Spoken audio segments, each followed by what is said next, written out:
Why civil services?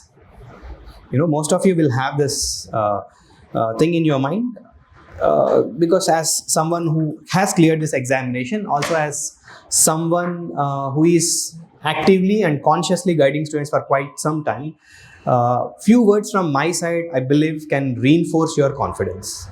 I'll tell you the first biggest advantage of preparing for civil services examination, or what you can do after becoming a civil servant, is the amount of value you can add to the society.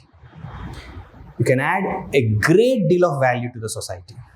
And a couple of examples. One young IAS officer, this happened in the year 2019-20. There is a place called Pobithara Wildlife Sanctuary. This Pobithara Wildlife Sanctuary, it's in Assam, and it was flooded, heavy rains, even the forest got submerged, and this young IAS officer, he was just 29-year-old at that point, played an instrumental role in evacuating not just humans, but also some wild animals were rescued.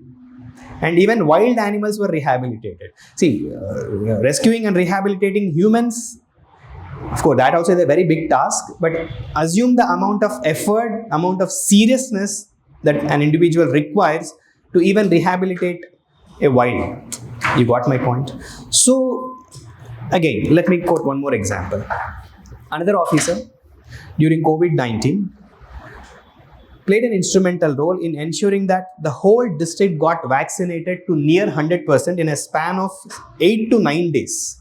And that particular district also was awarded, for achieving rapid vaccination. And this so-called officer did not go to his home for more than 7 to 8 days. Because he's actively scouting on the ground, he's actively moving on the ground, actively moving on the field, interacting with people, encouraging people to get vaccinated. You understood my point? It's not easy to convince people, right? Many a times we can't convince our own friends or our own family members. Convincing a whole lot of people to get vaccinated, on which there are many myths. People have a lot of myths on this, right? Is not a small task. Okay, I will not quote so many. These two are just examples of these. Both of them are my roommates. One is in IAS in Assam Meghalaya cadre, Mr. Uday Praveen. Other. So the first thing which I want to highlight is the value that a civil servant can add to the society. Second important thing I want to add is the kind of job diversity. Understand this? Job diversity which a civil services has. Bhargav, is that fine now? Right. Job diversity. Have you heard this term, diversity? What is diversity? Variety. Diversity is nothing but variety, right? So you may think, what is a variety? Just today, one of our student has posted in her status, she's working as a project officer in ITDA.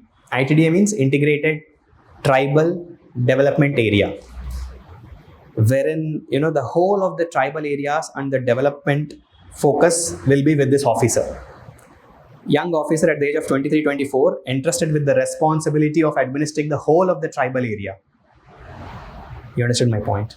A civil servant can be a project officer, ITDA, can be a district collector, which you all know. If it's an IPS, can be a superintendent of police, isn't it?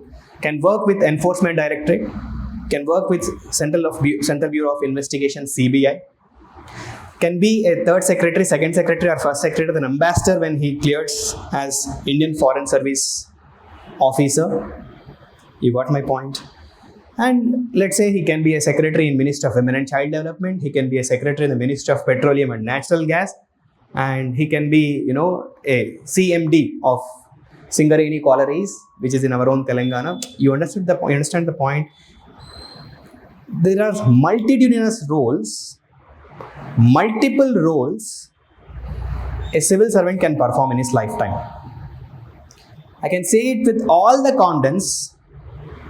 There is no other service, not just in India, but in entire world, which offers the level of job diversity which Indian civil services can offer.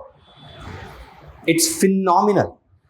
If you really have that inclination to work hard, if you really have that inclination to leave your legacy or create a lasting impact on the peoples, Civil services has a great opportunity. You got my point? The second point I try to add is the kind of job diversity which civil services offers.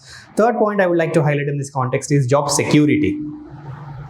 Civil servants also have job security. In your polity classes, your polity teacher will tell you that there is something called as Article 311, which offers civil servant protection. When I am saying job security, that doesn't mean that even if you don't work hard, nobody will question you. I'm not saying it that way. A civil servant is protected by Constitution. A civil servant is protected by Constitution. So it gives him the necessary focus and the necessary confidence to actively implement policies with the highest neutrality, with the highest bipartisanship or impartiality, if he really want to. I'll say it again, listen carefully. If a civil servant wants to work with neutrality, he can work with the highest neutrality, highest impartiality and highest bipartisanship without being influenced by anyone, And Indian Constitution has its own set of constitutional protections for that. This I mean by job security. There is another reason when I'm saying job security, I'm saying it in a very positive sense. As long as the humans survive on this planet, there will be problems. Will you agree with me on that? We all do not wish that problems should always be there. But that's the nature of the society. If a society is functional, society also will have problems. There should be someone to sit and solve those problems. You understood my point? Somebody should solve those problems. They cannot just leave it like that, right? Someone should sit and solve problems. And it is the civil servants who don't sit passively and watch the problems, analyze the problems, discuss the problems, criticize upon the nature of the problems, but it is the civil servants who go to the field, get into action and try to actively resolve the problems. You understood the point I am trying to say?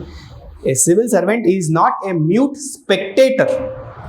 A civil servant is an active resolver.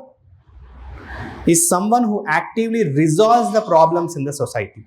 You understood my point? I'm not trying to say this just to inspire you or motivate you. It's not that. It's the reality. What you can do as a civil servant itself is sufficient for you to inspire to action, to be super committed, to be super focused and very clear about your goals in the preparation. That's why I'm trying to take this 3 to 4 minutes of your time or 5 minutes of your time and try to convince that, because some of you always have this lack of conviction, like, is this a good decision or not? No, it's undeniably one of the best decisions you have taken, provided you work upon it seriously. Right? The kind of job security it gives. Always there are problems in the society and someone has to sit and solve this problem, not just watch, discuss, analyze the problems, has to resolve the problems for the society, and that is a civil servant.